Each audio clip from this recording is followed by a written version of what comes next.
Alors, être un chef, un manager, un dirigeant, quelqu'un qui encadre des gens, c'est pas quelque chose qui tombe du ciel, quelque chose qui est inné, quelque chose que vous n'avez ou vous n'avez pas. C'est quelque chose qui s'apprend avec l'expérience, avec l'étude, en comprenant ce qu'est un chef, ce qu'est un dirigeant, comment on sort du troupeau. Il y a trois étapes que moi-même j'ai observées à travers ma propre progression, que j'observe aussi régulièrement chez les autres. Et le but de cette vidéo, c'est vous décrire ces trois étapes et de voir comment vous pouvez passer de l'une à l'autre. A tout de suite.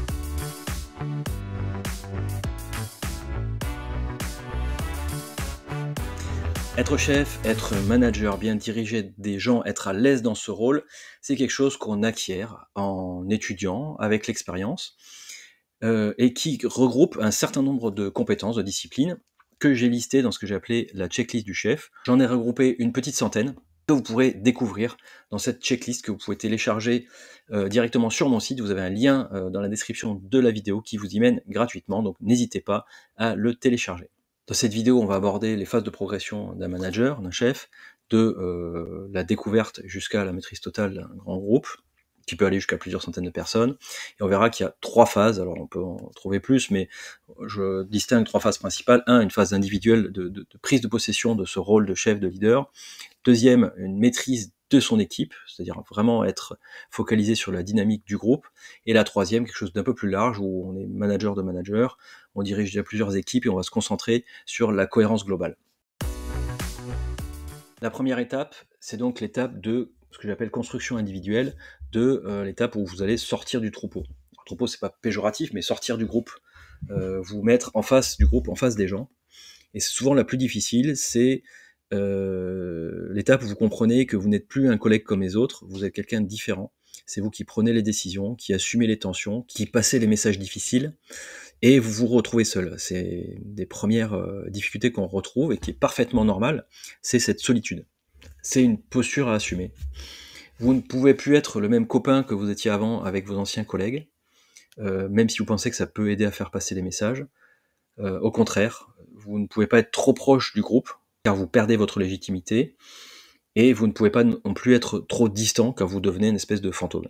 Et donc dans cette première étape, ce sera à vous de trouver le bon équilibre, celui qui vous permettra d'être respecté, écouté et toujours utile. Et dans cette première étape, vous allez construire cette solitude, cette distanciation avec les autres, et votre autorité qui, vous allez voir, ne peut être négociable. La deuxième phase, c'est celle du renforcement de l'équipe, dans laquelle vous allez apprendre à construire une équipe. Vous êtes maintenant solide, vous savez ce que c'est d'être un chef, la position, la posture, cette distance, et donc vous allez chercher non pas à vous exprimer à chacun des exécutants, mais à créer un véritable groupe soudé, un groupe, un collectif, sur lequel vous pourrez vous appuyer. Vous verrez que la dynamique de groupe, c'est une dynamique qui est très différente de la psychologie individuelle, des relations que vous pouvez avoir avec chacun des différents collaborateurs. Vous allez aussi comprendre dans cette phase que votre efficacité ne dépend pas que de vous, elle dépend beaucoup des autres.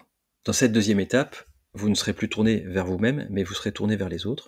Vous allez chercher à créer des liens entre les gens, du liant entre eux, donner du sens à l'action collective, et installer aussi des rituels de cohésion pour renforcer le groupe et tendre les liens entre les gens et le rendre, ce groupe, beaucoup plus efficace. Ça passe par des prises de parole régulières, des moments d'équipe, des décisions partagées, et vous devrez être, en tant que chef, le repère de ce groupe, celui qui fixe le cap, qui protège, qui rassure. Vous apprendrez à mettre la pression, parfois à relâcher un petit peu l'attention sur le groupe, mais toujours en créant du sens, et avec cette attention de chaque instant, de garder votre groupe soudé et autour de votre personne. Dans la troisième phase, que j'ai appelée maîtrise des dynamiques de groupe, vous allez penser système. Votre équipe fonctionne bien, mais maintenant ça ne suffit plus, car quand le périmètre grandit, quand les enjeux deviennent plus complexes, vous devez changer de focale. Ce n'est plus votre équipe que vous devez piloter, c'est tout un système. C'est-à-dire que vous allez commencer à structurer, à créer des processus, à déléguer plus loin et à installer une culture partagée. Donc on est sur un niveau supérieur. Et donc vous allez chercher à faire en sorte que le collectif prenne ses propres repères, ses propres codes, sa propre dynamique, de façon à vous dégager encore un peu plus du groupe et à créer un système qui se tient tout seul et qui s'auto-améliore en permanence, avec une vision toujours collective, mais sur une dimension supérieure et avec des objectifs de plus en plus ambitieux.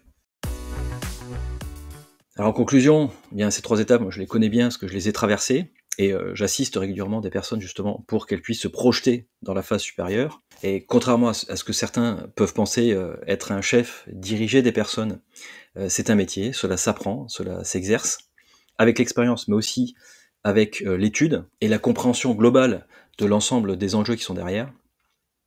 J'espère que ces concepts et cette vidéo vous aura été utile et intéressante et avant de se quitter, je vous pose une dernière question à laquelle vous pourrez répondre en commentaire.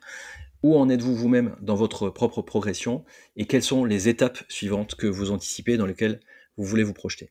Merci de votre attention et à très bientôt.